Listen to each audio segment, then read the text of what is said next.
রমজান মাসে ওষুধের মাধ্যমে মাসিক বন্ধ রেখে কি রোজা রাখা যাবে? রোজা অবস্থায় টুথপেস্ট দিয়ে ব্রাশ করা যাবে কিনা?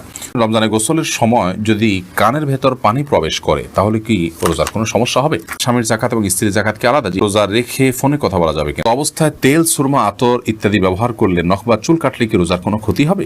সাহারি না করলে কি রোজা হবে?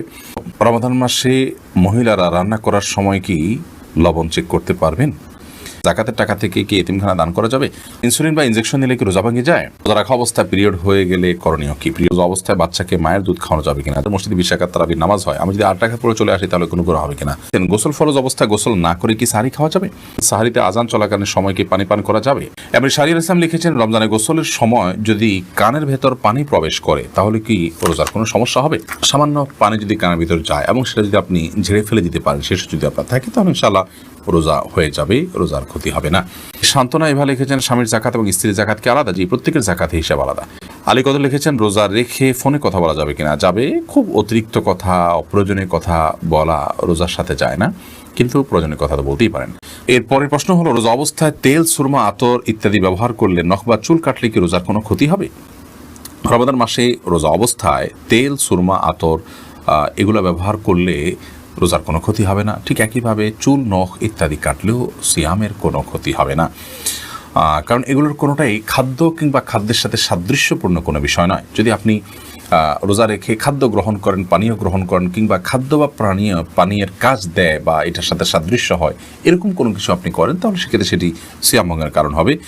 আর রোজা রেখে একজন মানুষ যদি তেল ব্যবহার করেন, সুরমা ব্যবহার করেন, আতর ব্যবহার করেন, কিংবা চলবা নখ কাটেন, তাতে না সেটা খাদ্যের কোনো কাজ দেয়, না পানীয়ের কোনো কাজ দেয়, না তার সাথে কোনো সরাসরি কোনো সম্পৃক্ততা বা সাদৃশ্য আছে। বিধায় এগুলো করলে সিয়াম ভঙ্গ হবে না, রোজা ভঙ্গ হবে না, কোনো অসুবিধা নেই। শাহাবুদ্দিন শিকদার আপনি লিখেছেন, সাহারি না করলে কি রোজা হবে? সাহারি যদি আপনি না করেন তাতে রোজা হয়ে যাবে, আমি শুরুতে বলেছি।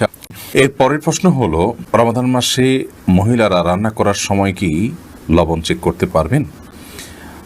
আমাদের মা বোনরা রমাদান মাসে রান্না করতে গিয়ে, বা যে কোনো পুরুষও রান্না করতে গিয়ে যদি তরকারির লবণ চেক করতে হয়, স্বাদ চেক করতে হয়, তাহলে সেক্ষেত্রে সেটি তার জন্য জায়েজ হবে যদি এই চেকটা হয় জিহ্বা দিয়ে, এবং চেক করে সাথে সাথে আবার থুতুর মাধ্যমে তিনি সেটাকে পরিষ্কার করে ফেলে দেন, অর্থাৎ গলদ করেন না গেলেন, তাহলে সেক্ষেত্রে সেটি জায়েজ হবে। যদিও এটা অ্যাভয়েড করতে পারলে সেটা বেটার এবং উত্তম। যদি কারোর সন্দেহ হয় যে রান্নাটা ঠিক মতো হলো কি হলো না, মানুষ খেতে পারবে কি পারবে না, লবণ হলো কি হলো না, কম বা বেশি হলো কি না, তাহলে সেক্ষেত্রে তিনি পরখ করতে পারবেন। তবে জিহ্বার আগায় নিয়ে সেটাকে আবার খুব ভালোভাবে থুতুর সাথে ফেলে দেওয়ার চেষ্টা তাকে করতে হবে, তিনি ফেলে দিতে হবে। এর মাধ্যমে ইনশাআল্লাহ তাআলা তার এই চেক করাটা জায়েজ হবে। তবে যাদের মোটামুটি অনুমান হয়ে গেছে, আন্দাজ হয়ে গেছে, খুব একটা প্রয়োজন হয় না, তারা এটা অ্যাভয়েড করতে পারলে অবশ্যই বেটার এবং ভালো। নাহার পারভিন আপনি লিখেছেন, জাকাতের টাকা থেকে কি এতিমখানা দান করা যাবে? যাবে। এতিমখানায় এতিম গরিব বাচ্চা যারা জাকাতের হকদার আছে তাদেরকে জাকাতের টাকা দিতে পারেন, ওই ফান্ডে তাদের খরচ বহন করা হবে। আজিদুর রহমান আপনি লিখেছেন, ইনসুলিন বা ইনজেকশন নিলে কি রোজা ভেঙে যায়? ইনসুলিন বা ইনজেকশন নিলে রোজা ভঙ্গ হয় না, বিশেষ করে যে ইনজেকশন আমাদের চামড়ার নিচে বা সামান্য মাংসপেশিতে যায়, যেটা আমাদের পাকস্থলিতে যায় না, খাদ্যের কাজ দেয় না, পানীয়ের কাজ দেয় না, খাদ্য বা পানীয়ের সাথে সাদৃশ্য হয় না, সেরকম ইনজেকশন যেটা শুধুমাত্র আপনার চামড়ার নিচে ইনজেক্ট করা হয়, কিংবা আপনার মাংসপেশিতে ইনজেক্ট করা হয়, এবং সেটাতে আপনার মেডিসিন থাকে সামান্য পরিমাণে, বা যেখানেই হোক ইনজেক্ট করা হয়, সেটা পাকস্থলিতে অন্তত যায় না। তো এই ইনজেকশন এবং আপনার ইনসুলিন এগুলোর কারণে রোজা ভঙ্গ হবে না, এটাই বিশুদ্ধতর মত এবং সংখ্যাগরিষ্ঠ উলামা ইকরাম, আরব, আজম সবারই মত বলতে গেলে। সেই হিসাবে টিকাও এটা রোজা ভঙ্গের কারণ না, টিকা নিলেও রোজা আপনি থাকবে আপনার রোজা। তবে যেই ইনজেকশন আপনার খাদ্য বা পানীয়ের কাজে, ধরুন গ্লুকোজ আছে, এরকম গ্লুকোজের যে স্যালাইন আছে যদি আপনি গ্রহণ করেন, তাহলে তার ফলে রোজা ভঙ্গ হয়ে যাবে, কারণ এটা খাদ্য এবং পানীয়ের কাজ দিয়ে থাকে। তানজিনা আপনি লিখেছেন, রোজা রাখা অবস্থায় পিরিয়ড হয়ে গেলে করণীয় কি? পিরিয়ড যদি হয়ে যায় তাহলে ওই দিনের যে সিয়ামটা আছে, ওই সিয়ামটা আপনাকে পরবর্তীতে রমজানের পরে রেখে দিতে হবে। আর পিরিয়ড হয়ে গেছে, এখন আপনি অন্য রোজাদার সামনে আপনি খাদ্য গ্রহণ ইত্যাদি থেকে বঞ্চিত থাকবেন এবং ওইভাবে পার করবেন। দারুল হুদা লবি আপনি লিখেছেন, রোজা অবস্থায় বাচ্চাকে মায়ের দুধ খাওয়ানো যাবে কিনা? যাবে, কোনো অসুবিধা নেই। ইফতেখার ইমন লিখেছেন, আমাদের মসজিদে 20 রাকাত তারাবির নামাজ হয়, আমি যদি 8 রাকাত পরে চলে আসি তাহলে কোনো গুনাহ হবে কিনা? গুনাহ হবে না। কিন্তু নবী করিম সাল্লাল্লাহু আলাইহি ওয়াসাল্লাম বলেছেন, মান কামা মা'আল ইমাম হাত্তা ইয়ানসিরিফা, যে ব্যক্তি ইমামের সঙ্গে নামাজ পড়ে এবং ইমাম যাওয়া পর্যন্ত অপেক্ষা করে, কুতিবা লাহু কিয়ামুল লাইল, তার জন্য রাত জেগে ইবাদতের সওয়াব লেখা হয়। তিরমিজি হাদিসটি বর্ণিত হয়েছে। যার কারণে আপনি এই সওয়াব থেকে বঞ্চিত হবেন, বিশাল বড় সওয়াব থেকে বঞ্চিত হবেন। এজন্য আপনাকে পুরো নামাজ শেষ করে আসা উচিত। 8 রাকাত পড়ে যদি আপনি চলে আসেন, এই সওয়াবটা আপনার হবে না। সাকিব হাসান আপনি লিখেছেন, গোসল ফরজ অবস্থায় গোসল না করে কি সাহরি খাওয়া যাবে? যদি কারোর গোসল ফরজ হয়, তাহলে গোসল ফরজ অবস্থায় যদি আপনি সাহরি খেয়ে নেন, এই কারণে যে এখন গোসল করতে গেলে সাহরি খাওয়ার সময় আর থাকবে না, অথবা যে কারণেই হোক না কেন যে আমি পরে গোসল করব, তাহলে তার ফলেও সিয়াম হয়ে যাবে, কোনো অসুবিধা নেই। তবে অবশ্যই ফজরের সালাত আদায়ের প্রয়োজনে ফজরের সালাতের আগে আপনাকে ফরজ গোসল করতে হবে। কিন্তু গোসল ফরজ হওয়া অবস্থায়, অর্থাৎ শরীর অপবিত্র অবস্থায় যদি কেউ খাদ্য গ্রহণ করেন এবং সাহরি খেয়ে ফেলেন বা রোজার নিয়ত করেন, তাতেও রোজা হয়ে যাবে, সাহরি হয়ে যাবে, কোনো অসুবিধা নেই। শামসুন নাহার স্মৃতি আপনি লিখেছেন, রোজা অবস্থায় টুথপেস্ট দিয়ে ব্রাশ করা যাবে কিনা? টুথপেস্ট বা মাজন ইত্যাদি দিয়ে, পাউডার ইত্যাদি দিয়ে দাঁত ব্রাশ করা যাবে কিনা, এ বিষয়ে আমাদের দেশের ওলামায়ে কেরাম বলে থাকেন এটি মাকরুহ এবং অপছন্দনীয়। রোজা হয়ে যাবে, কিন্তু একান্ত প্রয়োজন ছাড়া আপনি এটি মুখে ব্যবহার করার ফলে আপনার থুতুর সাথে অপ্রয়োজনে কিছু জিনিস আপনার পেটে যাচ্ছে, সেটা পরিমাণে কম হলেও, তো এই জন্য এটা আপনার জন্য অনুচিত এবং মাকরুহ। সাহরি খাওয়ার সাথে সাথে আপনি ফজরের আগে ব্রাশ করে ফেলবেন, এরপর দিনের বেলা আপনি মেসওয়াক করবেন কিংবা খালি ব্রাশ দিয়ে আপনি দাঁত ঘষবেন বা পরিষ্কার করবেন।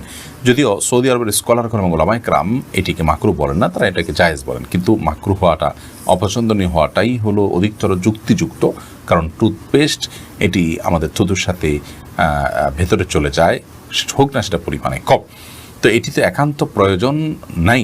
যার কারণে আপনি সাহরির আগে আপনি টুথপেস্ট দিয়ে ব্রাশ করেন, পরবর্তীতে খালি ব্রাশ কিংবা মেসওয়াকের অভ্যাস গড়ে তোলেন। যে দিনের বেলা আপনি খাদ্য গ্রহণ করছেন না বিধায় এটা নিয়ে খুব বেশি পেরেশান থাকারও কোনো কারণ নেই। সোলাইমান মাহমুদ আপনি লিখেছেন, সাহরিতে আজান চলাকালীন সময় কি পানি পান করা যাবে? জি না। আজান শুরু হওয়া মানে ফজর ওয়াক্তে শুরু হওয়া, তারপর আপনি খেতে পারবেন না। যদি আজানটা হয় আপনার তাহাজ্জুদের আজান, তাহলে সেক্ষেত্রে খেতে পারেন। সেই ইসলাম আপনি লিখেছেন, রমজান মাসে ওষুধের মাধ্যমে মাসিক বন্ধ রেখে কি রোজা রাখা যাবে? এটা অনেক বোনের জিজ্ঞাসা। রমজান মাসে মাসিক বন্ধ করার জন্য ঔষধ সেবন করে যদি কেউ রোজা রাখেন, তাহলে সেক্ষেত্রে সেটি তার জন্য জায়েজ হবে। শর্ত হলো সে ওষুধের মাধ্যমে কোনো বড় ধরনের তার শারীরিক ক্ষতির মুখোমুখি হওয়া বা কোনো প্রকার সাইড এফেক্টের আশঙ্কা না থাকতে হবে। যদি ওষুধ সেবন করার মাধ্যমে বড় কোনো ক্ষতি না হয়, তাহলে সেক্ষেত্রে এটি গ্রহণ করে আপনি মাসিক বন্ধ রেখে সিয়াম পালন করতে পারবেন, কোনো অসুবিধা নেই। যদিও উত্তম হয় স্বাভাবিক অবস্থার উপরে ছেড়ে দেওয়া, কারণ আল্লাহ রাব্বুল আলামিন যে অবস্থা রেখেছেন সেই অবস্থার উপরে থাকতে পারলে বেটার। তবে হ্যাঁ, অনেকে আছে রমজানের পরে রোজাগুলো রাখাটা তাদের জন্য চ্যালেঞ্জিং হয়ে যায়, কঠিন হয়ে যায়, তাহলে সেক্ষেত্রে তারা ওষুধ সেবন করে এই রোজাগুলো রাখতে পারবে, রমজান রোজাগুলো রাখতে পারবেন, কোনো অসুবিধা নেই। সত্য হলো সাইড এফেক্ট, এর মাধ্যমে বড় কোনো ক্ষতির মুখোমুখি হওয়ার আশঙ্কা না থাকতে হবে। কারণ মানুষ নিজেকে ক্ষতির মধ্যে ফেলে দিবে এরকম কোনো কাজ ইবাদত করার জন্য করার নির্দেশনা ইসলাম আমাদেরকে দেয় না। আল্লাহ রাব্বুল আলামিন মাসিকের কারণে আপনাকে রোজা রাখার তৌফিক দেননি, কিন্তু আপনার মধ্যে আক্ষেপ আছে, আপনার মধ্যে আগ্রহ আছে যে আমি যদি মাসিক না হতো তাহলে রোজা রাখতাম। তো এই যে একটা আপনার আকুতি, এই যে আপনার আকুলতা, এটার কারণে আল্লাহ তাআলা রোজা না রাখতে পারার পরও আপনাকে আল্লাহ রাব্বুল আলামিন রোজা রাখার যে সওয়াব সেটি দান করবেন। কারণ হাদিসে আছে, নবী করিম সাল্লাল্লাহু আলাইহি ওয়াসাল্লাম বলেছেন, কোনো ব্যক্তি যদি অসুস্থ হয়ে পড়ে, শারীরিকভাবে অনুপযুক্ত হয়ে পড়ে কোনো ইবাদত করার, অথচ তার যখন শারীরিক সক্ষমতা ছিল তিনি সেই ইবাদতটি করতেন, ত্রুটি বিচ্যুতি করতেন না, তিনি সেটি করতেন এবং এখনও সুস্থ থাকলে তিনি করতেন, তাহলে সেক্ষেত্রে তিনি এই ইবাদতটি সুস্থ অবস্থায় করলে যে পরিমাণ সওয়াব পেতেন, অসুস্থ অবস্থায় সেই ইবাদতটি করতে না পারার কারণে তার যে বেদনা, তার যে আকুতি, তার যে আকুলতা এবং তিনি যে সুস্থ থাকলে রাখতেন, সেই বিবেচনায় আল্লাহ তাআলা তাকে ইবাদত করার সওয়াব দিবেন। বিধায় মা বোনরা এক্ষেত্রে আলাদা কোনো কসরত না করলেও ইনশাআল্লাহ বিইذনিল্লাহ আল্লাহ তাআলার কাছ থেকে তারা আজর পাবেন, যদিও এই রোজাগুলো তাদেরকে আবার রেখে দিতে হবে। অতএব ওষুধ সেবন করে মাসিক বন্ধ রেখে রোজা রাখতে পারবেন, ওই শর্ত সাপেক্ষে যে সাইড এফেক্ট থাকবে না।